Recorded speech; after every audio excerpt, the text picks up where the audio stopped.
Okay, so I want to start this eBay series so I can explain what it's been like as a Barbie reseller on eBay. You can use this for educational purposes, for entertainment purposes. You can use this just as a bystander witnessing something. I'm putting this out there because I feel like talking to Barbie people feel like those are my people.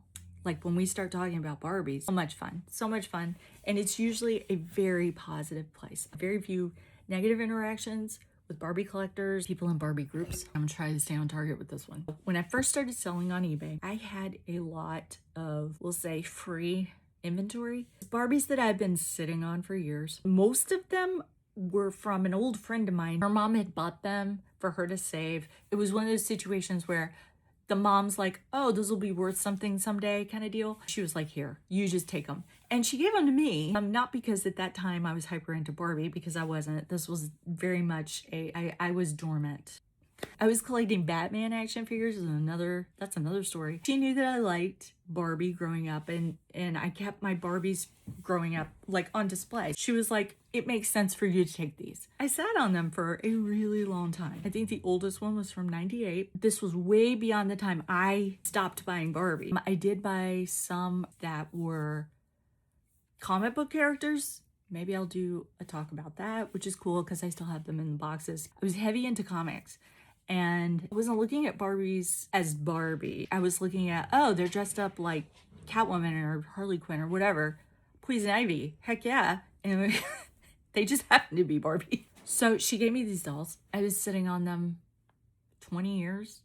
It's been 20 years. Wow. And I had them mixed in with like boxed action figures. When I opened my eBay store, I was like, the first thing was, oh, I'll sell off these dolls.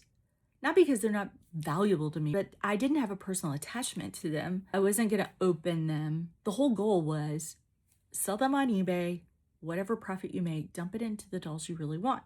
Getting back into Barbie around 2019. The floodgates hadn't opened yet, like the desire was there, but it wasn't fully, like it took over a couple years ago. Started rolling them over into Barbies that I liked and wanted. I had a lot of project Barbies because I'm an artist. First, I'm an artist. That's what I do. I have an art degree. I was raised by an artist. My mother was classically trained portrait artist. I was around art my whole life. I always knew that that's what I was going to do. I drew every single day of my life as an artist and as somebody who just wants to beautify things.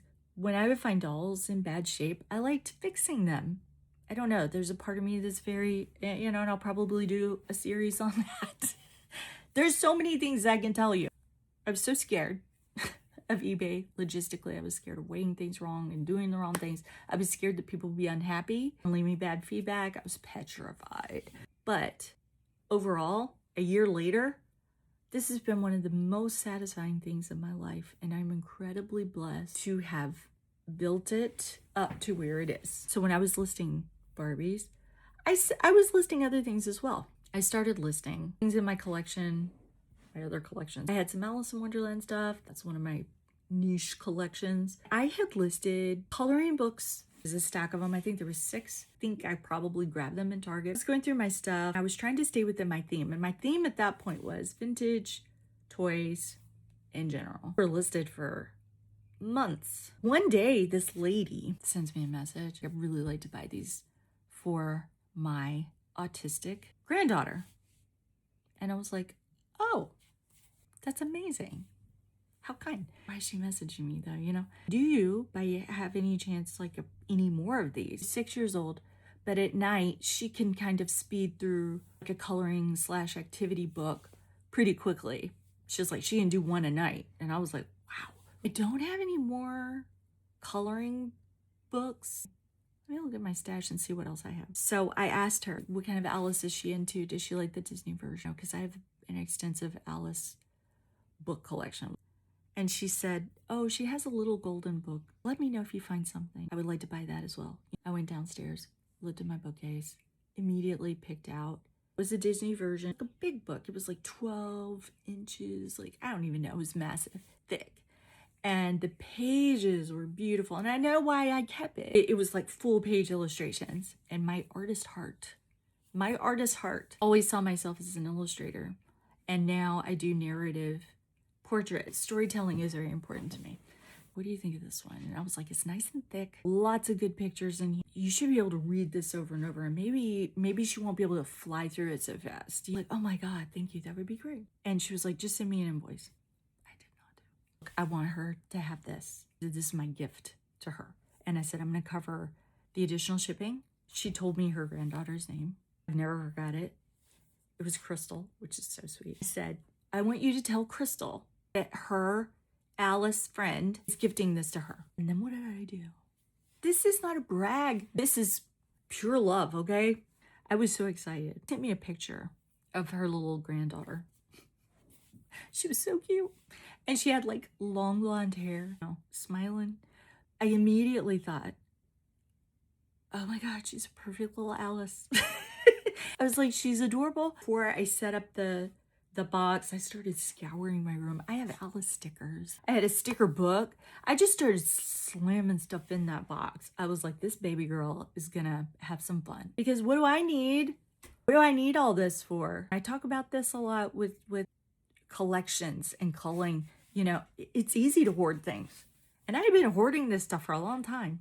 And I was like, look, I still haven't played with this. Part of me, the childlike part of me, was attracted to it. I had to have it because it had Alice on it. And Alice means a lot to me. But that kind of blurred into, this is a sweet child who's enjoying Alice the way that I did. And there's a purity with children that I feel very protective of. And I adored. There was a little girl who still was into that and not being glued to an iPad. She still wanted books. Stuffed that box as full as I could get out with Alice everything. When she received it, was over the moon. And that was like, that was it for me. Thank you for telling me. And thank you for showing me a picture of your sweet granddaughter. That is more important than charging for every little thing. I was half tempted to just refund all the coloring book. And I was like, Mandy, you have to stop because you have to stop because if you get into the habit of this, you're never going to make any money and you're going to be in the red and your husband's going to kill you. But I do not feel bad for adding things and I do not feel bad for covering the extra postage. And I would just encourage anyone who's thinking about selling to keep an open heart to some of the people you deal with. Some people are going to ask for stuff for free and maybe they'll have a sad story to tell you. This woman was not asking for anything free, but she was sharing how much her granddaughter loved Alice. That mattered to her. So she was inquiring if I had any other Alice stuff. And I didn't have anything else listed at that point. So I went digging through my personal collection and I do not regret that. This day, I think about that little girl. I hope she looks at that book and is thrilled. And not necessarily thinking about me, just happy. And try to always keep in mind, you know, we can't take this stuff with us. I think about it all the time because I'm like, man, I've accumulated so much stuff. Irony is not lost on me. You decide to sell, you're going to run into certain situations. And I just want to encourage people to be kind and to lead with your heart, but also be tempered in sensibility as well. As a Christian, the Bible doesn't tell us that we have to be foolish in our business dealings. This was a situation, 100% heart transaction. I'm fine with that. Like Jesus is fine with that. I feel like that little girl is fine with that. And her grandmother. Protect her. Protect Crystal. We need more little Crystals. Loving Alice. And I'll probably talk about kids a lot instead of so much to say about it. Okay, I love you. That's my story. Bye.